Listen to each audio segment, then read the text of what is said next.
Good morning. मेडी circle के Hindi morning health news bulletin में आप सभी का स्वागत है। पेश है आज तारीख 24 जून 2020 की सुबह की ताज़ा तरीन खबरें।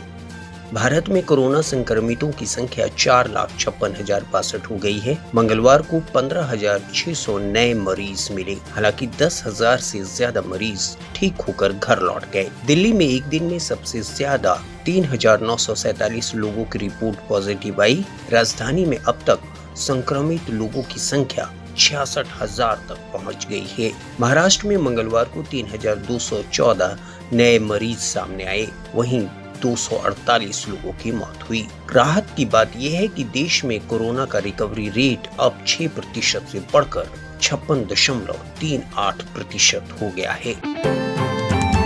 भारत में कोरोना के तेजी से बढ़ते मामलों के बीच एक सुकून वाली खबर है। विश्व स्वास्थ्य संगठन WHO ने कहा है कि भारत में आबादी घनत्व अधिक होने के बावजूद प्रति लाख कोरोना मरीजों की संख्या दुनिया में सबसे कम है। दुनिया में प्रति लाख 116.67 मामले मिल रहे हैं, लेकिन भारत में इसकी संख्या 32.04 प्रति लाख है। कोरोना से सबसे ज्यादा खराब हालात अमेरिका में हैं। यहाँ प्रति 1 लाख की आबादी पर 722 कोरोना के मामले सामने आए हैं। वहीं स्पेन में 627 और ब्राजील में यह आंकड़ा 524 प्रति लाख व्यक्ति है।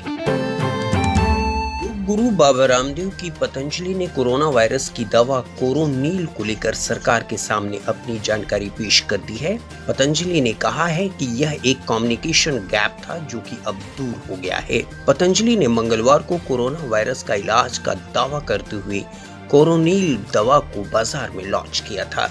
इसके बाद शाम को आयुष मंत्रालय ने दवा से संबंधित जानकारी मांगते हुए कोरोनिल के विज्ञापन पर रोक लगा दी थी। पतंजलि आयुर्वेद लिमिटेड के मैनेजिंग डायरेक्टर आचार्य बालकृष्ण ने कहा कि जो भी हमसे जानकारी मांगी गई थी वह हमने आयुष मंत्रालय को सौंप दी है। उन्होंने कहा कि हमने इस दवा को लॉन्च करने के पहले सभी मापदंडों का पालन किया है। अब खबरें विदेश से। पूरी दुनिया में कोरोना वायरस से संक्रमित लोगों का आंकड़ा 93,53,735 तक पहुंच गया है। इनमें से 50,41,711 लोग स्वस्थ हो चुके हैं। वहीं 4,79,805 लोगों की मौत हो चुकी है।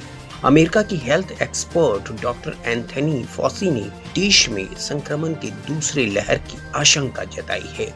उन्होंने कहा कि अमेरिका में आने वाले कुछ दिनों में संक्रमण एक बार फिर जोर पकड़ सकता है। इसे रोकने के लिए आवश्यक कदम उठाने की जरूरत है। दुनिया के नंबर 1 टेनिस खिलाड़ी नोवाक जोकोविच भी कोरोना से संक्रमित हो गए हैं। सर्बिया और क्रोएशिया में आयोजित खुद के प्रदर्शनी टेनिस टूर्नामेंट में भाग लेने के बाद उनकी कोरोना जांच की गई थी, जिसमें वे पॉजिटिव पाए गए हैं। उनकी पत्नी भी इस वायरस की चपेट में आ गई हैं। कोरोना महामारी के बीच दूसरे देशों को खिलाड़ी को बुलाने की वजह से जोकोविच की काफी आलोचना हो रही है। पाकिस्तान क्रिकेट टीम के कुल 10 क्रिकेट खिलाड़ी भी कोरोना से संक्रमित हो गए हैं। यह सभी खिलाड़ी इंग्लैंड के दौरे पर जाने वाले थे। इससे पहले सोमवार को टीम के 3 खिलाड़ियों में कोरोना की पुष्टि हुई थी, जबकि मंगलवार को 7 और खिलाड़ी पॉजिटिव पाए गए। विश्व स्वास्थ्य संगठन ने दुनिया में धार्मिक और सांस्कृतिक आयोजन को लेकर आपत्ति जताई है। उन्होंने कहा है कि इसकी वजह से कोरोना मामले में दोबारा इजाफा होता देखा गया है।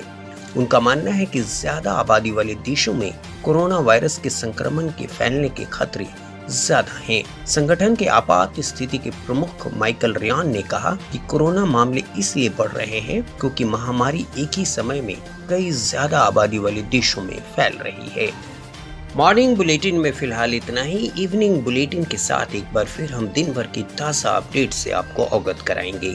देश दुनिया की हेल्थ से जुड़ी हर खबर के लिए इंग्लिश में आप हमारी वेबसाइट medicircle.in और हिंदी में hindimedicircle.in पर लॉगिन करें। आप रखें अपना ख्याल। नमस्कार।